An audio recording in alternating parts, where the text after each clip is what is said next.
क्या आप जानते हैं, महाभारत युद्ध के बाद एक समय ऐसा आता है जब महर्षि वेदव्यास समस्त पांडव, कौरव एवं अन्य योद्धाओं को पुनः जीवित कर देते हैं।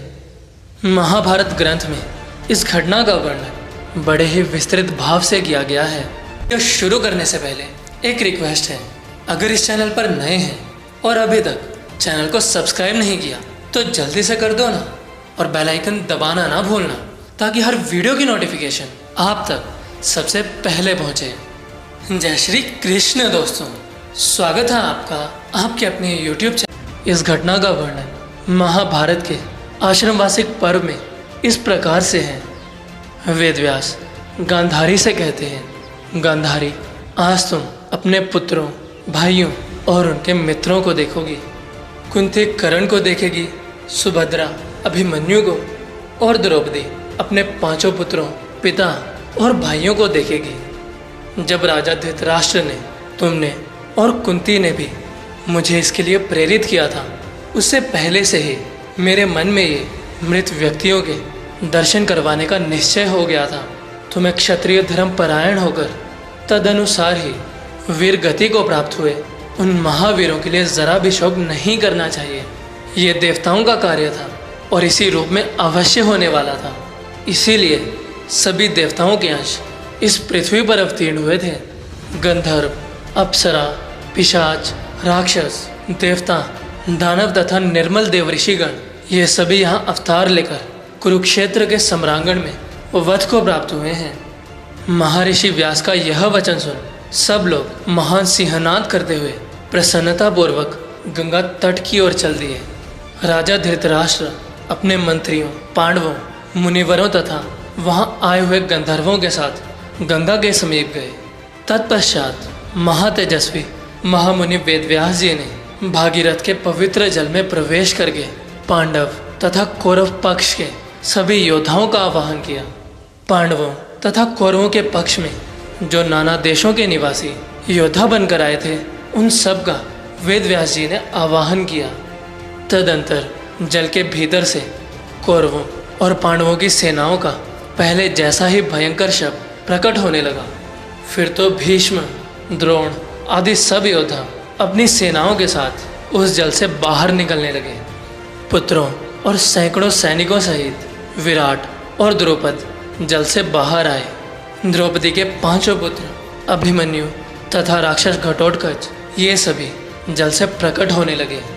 कर्ण, दुर्योधन, शकुनी, धृतराष्ट्र के सभी पुत्र, भागदत्त, पराक्रमी जरासंध, भूरिश्रवा, भाइयों सहित वृषसेन और शल्य, राजकुमार लक्ष्मण, धृष्टद्युम्न और सोमदत्त, ये तथा दूसरे बहुत से क्षत्रिय वीर जो संख्या में बहुत अधिक थे, वे सभी उस जल से प्रकट हुए। जिस वीर का जैसा वेश, जैसी ध्वजा और जैसा वाहन था, वो उसी से युक्त दिखाई दिया। वहाँ प्रकट हुए सभी नरेश दिव्य वस्त्र धारण किए हुए थे। सबके कानों में चमकीले कुंडल शोभा पा रहे थे। उस समय वे वैर, काम और क्रोध को छोड़ चुके थे। सबने दिव्य माला और दिव्यास्त्र धारण कर रखे थे और सभी अप्सराओं से घिरे थे। उस समय मुनिवर व्यास ने प्रसन्न होकर अपने तपोबल से धृतराष्ट्र को दिव्य नेत्र प्रदान किए। गांधारी भी दिव्य ज्ञान से संपन्न हो गई। उन दोनों ने युद्ध में मारे गए अपने पुत्रों तथा संबंधियों को देखा। राजा धृतराष्ट्र मुनि व्यास की कृपा से मिले हुए दिव्य नेत्रों द्वारा अपने समस्त पुत्रों और संबंधियों को देखते हुए आनंद मग्न हो रहे थे। तदंतर पांडव महाधनुर्धर कर्ण, सुभद्रा कुमार अभिमन्यु और द्रौपदी के पांचों पुत्र, इन सब के साथ हर्षपूर्वक मिले। तत्पश्चात सभी पांडवों ने कर्ण के साथ प्रसन्नता पूर्वक मिलकर उनके साथ सौहार्दपूर्ण व्यवहार किया। समस्त योद्धा एक दूसरे से मिलकर बड़े प्रसन्न हुए। इस प्रकार मुनि की कृपा से वे सभी क्षत्रिय शत्रुभाव छोड़कर परस्पर सौहार्द स्थापित करके मिले। इस तरह वे सभी पुरुष सिंह, कौरव तथा अन्य नरेशों, गुरुजनों, बंधुओं तथा पुत्रों के साथ मिले।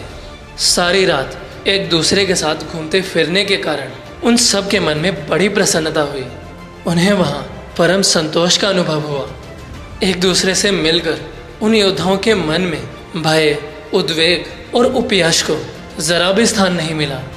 वहां आई हुई स्त्रियां अपने पतियों, भाइयों और पुत्रों से मिलकर बहुत प्रसन्न हुई। उनका सारा दुख दूर हो गया। वे वीर अपनी पत्नियों के साथ एक रात विचार करके अंत में एक दूसरे की अनुमति पाकर जैसे आए थे उसी प्रकार चले जाने को उद्यत हुए। तब मुनिवर वेदव्यास जी ने उन सब लोगों का विसर्जन कर दिया और वे सभी नरेश एक एक क्षण में भागीरथ में गोटा लगाकर अदृश्य हो अपने अपने लोकों में चले गए।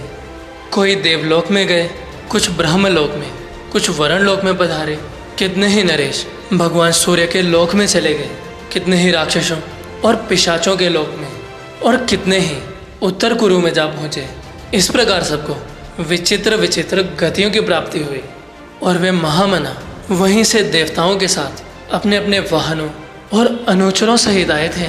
उन सबके अदृश्य हो जाने पर महामुनि वेदव्यास जी ने कहा, देवियों, तुम लोगों में से जो जो सती साध्वी स्त्रियां अपने अपने पति के लोक में जाना चाहती हैं, वे आलस्य त्याग कर तुरंत ही गंगा के तट में गोता लगाएं। उनकी बात सुनकर उनमें श्रद्धा रखने वाली वे सती स्त्रियां धृतराष्ट्र की आज्ञा ले गंगा जी के जल में समा गई। वहां वे सभी साध्वी स्त्रियां मनुष्य शरीर से छुटकारा पाकर अपने अपने पति के साथ जा मिली। जैसे उनके पति थे उसी प्रकार वे भी दिव्य रूप से संपन्न हो गई। उस समय जिसके जिसके मन में जो जो कामना उत्पन्न हुई, धर्म वत्सल वरदायक भगवान वेदव्यास जी ने वे सब पूर्ण कर दी। आज की वीडियो में बस इतना ही।